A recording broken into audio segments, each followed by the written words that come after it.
Bonjour à tous, j'espère que vous allez bien. On se retrouve aujourd'hui pour essayer de faire le point autour de Flutter 3.3.0 qui est sorti il y a quelques jours et en fait là on vient de se rendre compte que finalement il y a des régressions dessus. Là l'idée de cette vidéo c'est justement de vous montrer ces régressions pour que vous puissiez de votre côté faire votre choix entre soit sortir des versions sur la 3.0 soit sur la 3.3. Donc dans l'idée je vous montre les différents problèmes pour que vous puissiez voir. Le principal problème c'est celui autour du texte. Donc là vous voyez ici quand je suis sur Android et si je prends une capture d'écran, voilà, vous voyez, il n'y a absolument aucun problème. Il n'y a pas d'anti-aliasing ou de choses bizarres. Là, pareil, si je prends une capture d'écran, vous voyez, il n'y a aucun souci. Par contre, si je prends un iPhone 13 mini que vous voyez ici, eh bien, le résultat, il est loin d'être le même. Alors, ce que je vais faire, c'est que je prends une capture d'écran parce que là, c'est un peu dur de le voir sinon ici directement. Et en fait, quand on va grossir, vous voyez ici, le texte, il est en fait un peu bizarre. Voilà, on dirait qu'il manque de l'anti-aliasing. Et pour le texte que vous voyez en dessus, donc le premier il est bon, le deuxième il est bon, le troisième, vous voyez ici, il y a des soucis, et le quatrième, par contre, est bon. Et donc on pourrait se dire, c'est sur iOS en fait. Mais pas du tout, parce que j'ai un autre simulateur de dispo, donc un iPhone SE par exemple, et on va refaire exactement le même test. Alors hop, je prends une capture d'écran, pareil, on regarde où est-ce qu'elle est. Et là, vous voyez, contrairement à l'autre téléphone, la pop-up, ça marche bien avec.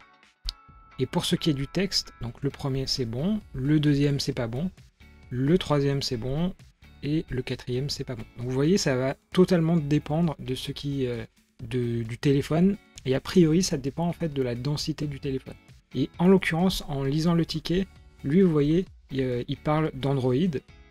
Moi j'ai pas été capable là de le faire sur un Pixel 2 sur l'émulateur, mais vu que ça dépend de la densité de l'écran, finalement c'est pas vraiment la plateforme qui est problématique, mais c'est plutôt quelle est a priori donc la densité de pixels, donc c'est-à-dire le ratio entre la taille de l'écran et la définition, 720p, etc. etc. Donc là-dessus, ça c'est le problème pour moi qui est le plus important, parce que c'est pas parce que ça marche chez vous que ça va marcher chez les utilisateurs. Donc là-dessus, c'est un problème visuel qui n'est en soi pas bloquant, mais vu finalement que la 3.3 apporte pas énormément, est-ce que ça vaut vraiment le coup d'avoir cette régression pour vos utilisateurs? Là-dessus, je vous laisse juger de vous-même.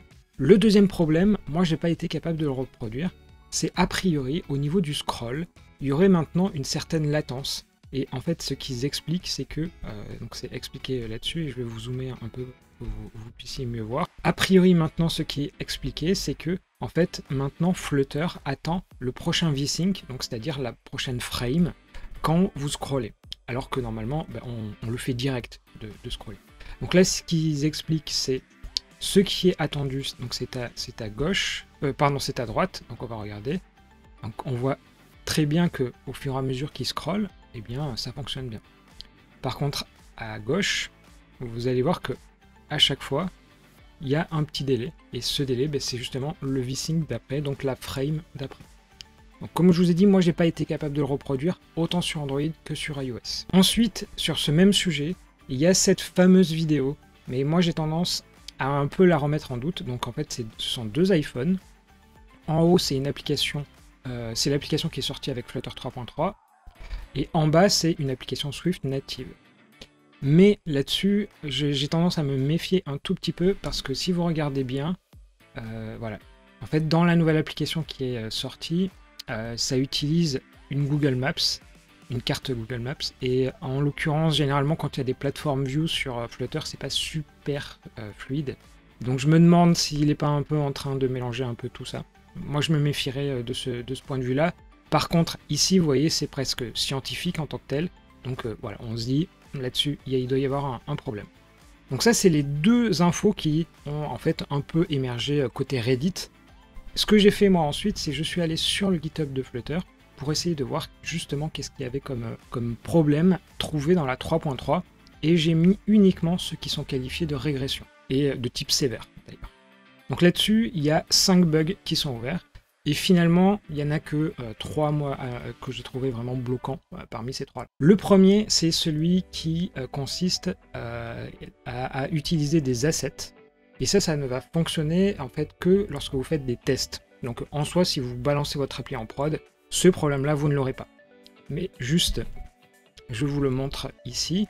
Donc je vous explique comment ça fonctionne. On imagine que vous êtes en train de développer un package, ou un module si vous faites plusieurs modules dans votre application. Donc dans l'idée, dans ce package, vous allez définir donc, des assets que vous allez intégrer dans votre package. Alors je vais même peut-être me mettre voilà, en grand, comme ça on verra mieux. Donc on met des assets au niveau du package, donc ici. Dans mon package, je définis un widget qui consomme justement cet asset, et vu que c'est une dépendance, bien je suis forcément obligé d'indiquer package, parce que c'est pas dans le package normal, c'est dans une dépendance. Donc, il faut bien préciser quel est le nom du plugin. Chez moi, je l'ai appelé DevCafe plugin, juste pour que vous vérifiez. Voilà, c'est bien le nom qui est ici. Pour tester l'application, qu'est-ce qu'on fait? Bien, tout simplement, on lance l'appli et vous allez voir, ça marche sans aucun problème. Ça fonctionne et c'est normal parce que justement, l'asset en tant que tel, il n'est pas dans l'application d'exemple, il est dans la dépendance. Ça, c'est tout à fait normal. Maintenant, je fais la même chose, mais je le fais passer dans un test. Ce test, il est tout bête, c'est juste affiche-moi le widget en question qui vient de l'appli. Et là, vous allez voir que le test échoue en disant qu'il ne trouve pas cette image-là. Et la manière de corriger ça, c'est d'enlever le package. Donc là, si je le fais, dans mon application, forcément, ça ne marche plus. Mais par contre, vous allez voir que le test, si je le relance, cette fois-ci, il passe. Alors, c'est pas bloquant en tant que tel parce que c'est que pour des tests, mais ça veut dire que dans votre pipeline, si vous avez des tests avec des images qui sont dans des packages, vous allez avoir cette erreur. Le problème que vous voyez ici, il est reproductible uniquement sur iOS et pas sur Android. Alors, il est un peu bizarre, mais potentiellement, ça pourrait arriver dans votre application. Donc, on va regarder le code ensemble pour que vous puissiez bien comprendre.